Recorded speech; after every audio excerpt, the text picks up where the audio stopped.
Right then, hello, good evening, good morning, good afternoon, and welcome. My name is Paul. I'm the brains behind NetNat's Daily Teaser, which is a fun daily brain teaser quiz. At any rate, my name is Paul. I run brain teaser quizzes. I talk about TV shows I've watched. I've been watching the Mandalorian series too just recently, and it's rather good. I also watch films occasionally, and I saw one last night. I'd been trying to make my mind up about Leon, the professional, or about 2001: A Space Odyssey again, or about Once Were Warriors. But eventually, I didn't watch any of them. I watched something else instead. Just so you know, more of my content's up in this corner, just in case you're keeping an eye peeled, so you can see other films I've talked about. But last night, I actually sat down and watched the 2021 film, The Dig.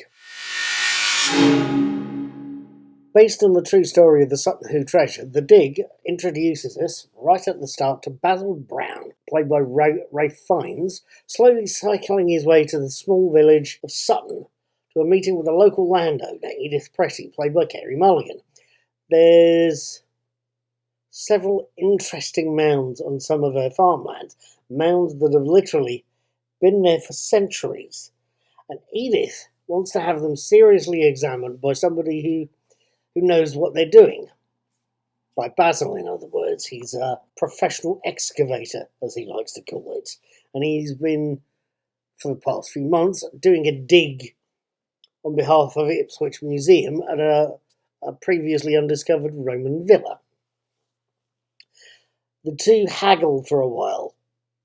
Britain's class system's nicely presented in the film, I think. It's of the time. It's presented in the film rather well.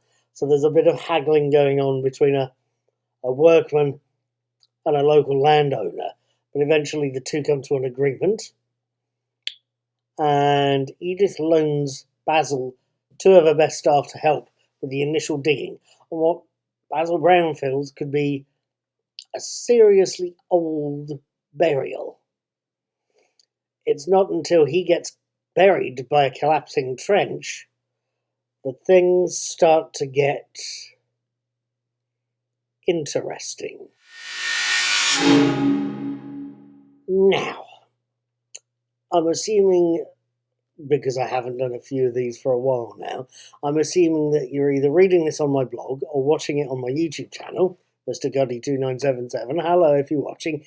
Hit subscribe, like or dislike or share. But for newcomers to my film reviews, I've got a rating system that goes from 0 stars at one end, which is basically films I think you should avoid like the bloody plague. Don't waste your time on them.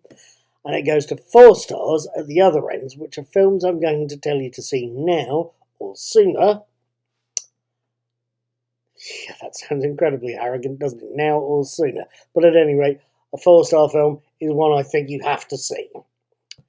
Now, what, I hear you asking, did you make of The Dig, Paul? What did you think of it? Is this an interesting period piece? Is it a film that mixes archaeology with the foreboding images of an oncoming war? Is it one that shows Fiennes and Mulligan in a touching father-daughter relationship, and finds his character acting as a surrogate grandfather to Carey Mulligan's son?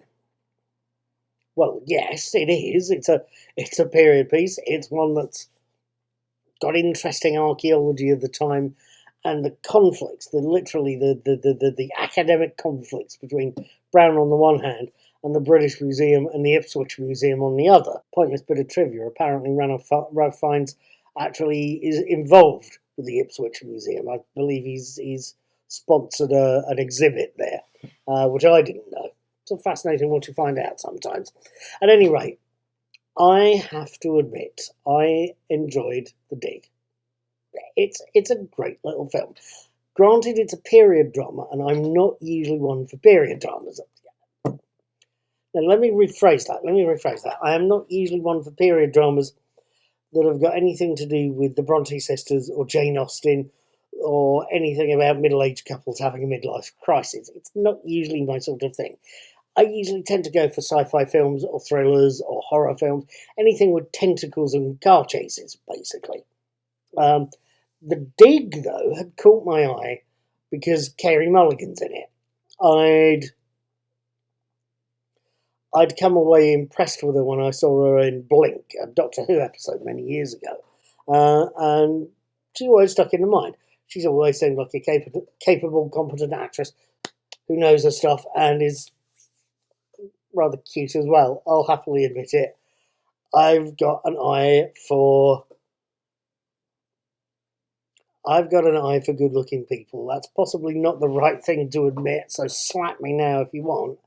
But she's good-looking, but she also genuinely knows her stuff. She's a competent, capable actress who can play a role well and did in this film. Especially when you consider she's up against the veteran Ralph Fiennes, that does help if you can hold your own on the professional acting front. It's also caught my eye because it's about buried treasure. It's an archaeological treasure, of course it is, and it's Britain's best known archaeological site and archaeological dig. The Sutton Hoo treasure is still on show at the British Museum, and of course that helmet that was dug up there, the one that's got a faceplate of the owner of the dead man it was on, is one of Britain's best known bits of archaeological treasure. The dig is about buried treasure, finding buried treasure, the very human dramas around digging that treasure up. For me personally, the bit that caught my eye is towards the start of the film. Brown and Pretty, Fiennes and Mulligan are talking about the actual part of the dig. Fiennes is warning Pretty to stay out of this particular trench because it's a bit dangerous, while they're talking about Howard Carter's dig on Tutankhamun a few years earlier. This is set in 1939. I believe that the Carter dig of Tutankhamun's tomb was the early 20s. And just to prove the point about a human drama, that's when the trench collapses on Mr. Basil Brown. Finds his character is buried a good foot under solid soil, and the drama of Mulligan as Pretty having to dig him up had me on the edge of my seat. It really is something to watch. Granted, even given that, I still don't think necessarily The Dig is the best film I've seen. I would urge you to go over to my blog and have a look at the 4-star films I've seen. Those are the really good ones. Granted, The Dig isn't the best film I've seen, but yes, The Dig is a very good 3-star film. I urge you to give it a look at least once. It really is worth a watch. Thank you for watching me chunter on about a movie. Thank you for sitting through this lot. Thank you for being interrupted by my phone beeping. Please hit like, hit dislike if you have to. Hit the subscribe button. Keep an eye out for more of my stuff. Have fun, have a good evening, good night, and don't get buried under a collapsing trench. I'd hate to lose a viewer.